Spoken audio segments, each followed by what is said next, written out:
Dugang 300 ka mga negosyo gibuksan sa Dakbayan sa Talisay, samtang bagong fire substation gibuksan sa Business District sa Tabunok area. Ini ang report ni Femery Dumabok. Bisan pa sa panahon sa pandemya o pagkagus patungo sa bagyong Udet, apan daghan gihapon mga negosyo nga gibuksan sa Dakbayan sa Talisay. Usa sa gitan-aw sa Dakbayan mao ang paghatag og kasiguruan sa mga negosyante.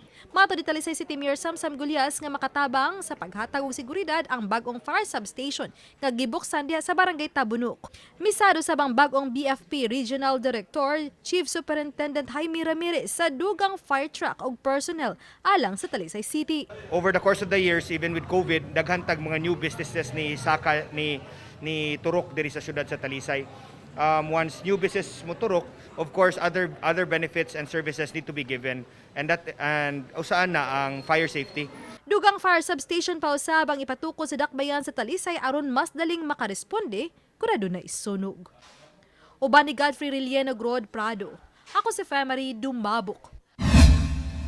Balitang Bisdak.